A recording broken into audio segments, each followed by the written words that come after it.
जिसे हम गरीब समझते हैं, हो सकता है वह आत्मिक रूप से सबसे धनी हो। क्या सच्चा सुख भव्य आश्रम में है या उस कुटिया में जहां संतोष बसता है? एक बार एक संत को अपना भव्य आश्रम बनाने के लिए धन की आवश्यकता पड़ी। वह अपने शिष्य के साथ धन एकत्र करने के लिए लोगों के पास गए। घूमते घूमते वे एक गांव पहुंचे। वहां एक बुढ़िया की छोटी सी कुटिया में आश्रय लिया। कुटिया बहुत साधारण थी, किसी प्रकार की विशेष सुविधा नहीं थी। शाम हो गई तो संत वहीं ठहर गए। बूढ़ी मां ने सादे प्रेम से उनके लिए भोजन बनाया।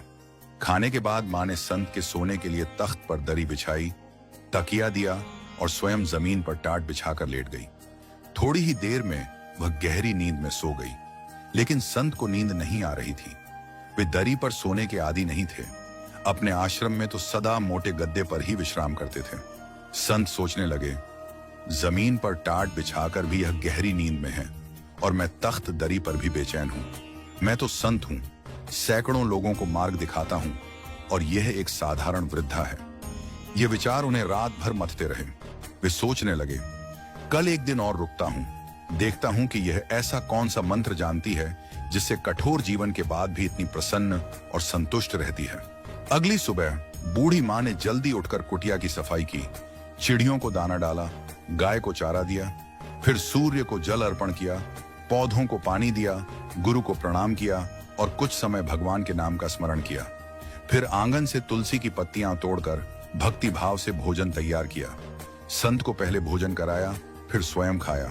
दोपहर में आस पड़ोस की बालिकाओं को बुलाकर उन्हें हरि कथा सुनाई, भक्ति और सत्कर्म का ज्ञान दिया।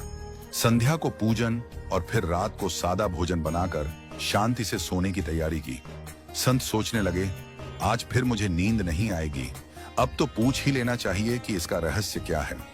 रात्रि में संत ने वृद्धा से पूछा, मां, तुमने मेरे लिए अच्छा बिछौना बिछाया, फिर भी मुझे नींद नहीं आई, जबकि तुम जमीन पर गहरी नींद सो गई। क्या तुम्हें धरती की कठोरता नहीं सताती? क्या यह चिंता नहीं होती कि अपने लिए नरम बिस्तर, अच्छा भोजन कैसे जुटाऊं? बूढ़ी महिला मुस्कुराई और बोली, गुरुदेव, जब मैं सोती हूं तो मुझे पता ही नहीं चलता कि मेरी पीठ के नीचे गद्दा है या टाट। उस समय मैं दिन भर किए गए सत्कर्मों का स्मरण करती हूँ। आपके वचनों के अनुसार जो सेवा, साधना और भक्ति करती हूँ, वही मुझे अद्भुत आनंद देती है। मुझे लगता है जैसे परम पिता की गोद में सो रही हूँ। इसलिए मुझे गहरी नींद आती है, क्योंकि मैं आत्मा की शांति में विश्राम करती हूँ। संत की आंखें भर आईं।